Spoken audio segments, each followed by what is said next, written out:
So ayan, magluto tayo. Pinalambot ko yung munggo na may kasamang pata ng baboy.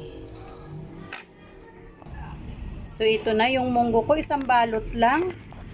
Napakaliit lang pala. Pero di bali na. Natakpan siya ng ng pata, napakaliit lang pala ng munggo ko. Ito yung sangkap ng aking munggo na may kasamang pata. Ayan, tsaka ito kuha ko to sa aking garden. Ayan.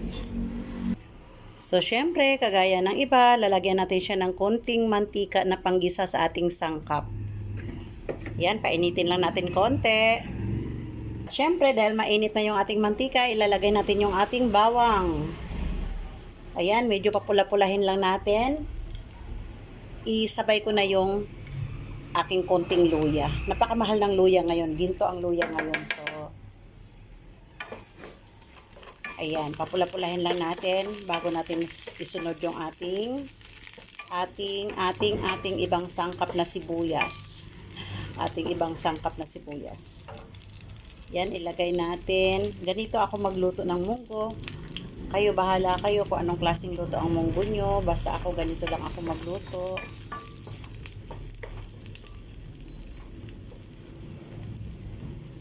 Ayan, at ilagay natin yung ating sili. Ayan, tapos papula-pulahin natin. Ayan, at dahil mapula-pula na yung ating mga sangkap, ilagay na natin yung ating menu for today.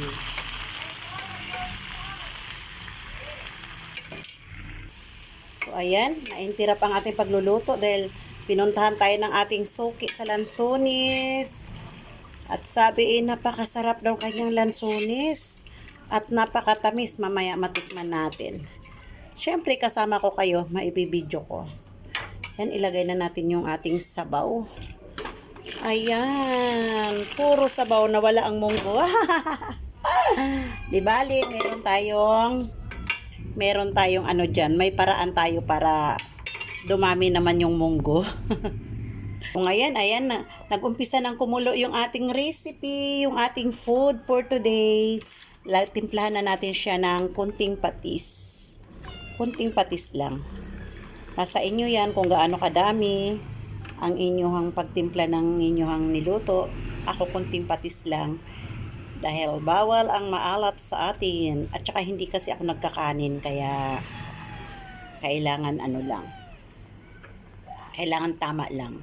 At syempre, para lalong sumarap, huhulugan natin siya ng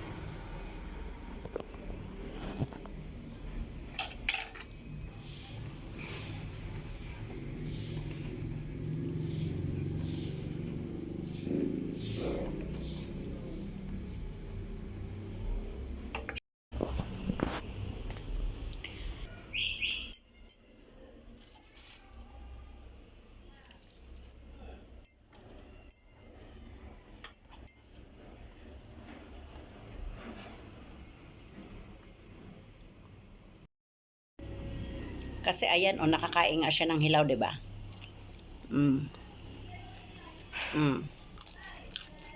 Kaya hindi mo siya kailangang lutuing maigi kasi priskong-prisko pa talaga siya. So ayan na, patayin na natin. Ayan, pinatay na natin yung ating apoy at ilagay na natin yung ating priskong gulay para hindi siya malata. Ayan. Ang daming gulay. Kinuha ko lang yan sa aking gardening of the house. Sa aking gardening of the terrace. Ayan. So, ayan na yung ating food for today. Oh. So, ayan na. Dahil mainit ang sabaw niyan, medyo mai-steam-steam lang siya. So, ayan lang. Ayan lang mga kalungsod. And thank you for watching. Konti si Curler. Bye-bye. Ay, hindi pa pala. Anuhin natin. Ano ba to? Baliktad-baliktarin natin. Oh, para sa ating yummy food. Wow, yummy food. Wow. Pero ang sarap niya. Ang sarap na niya.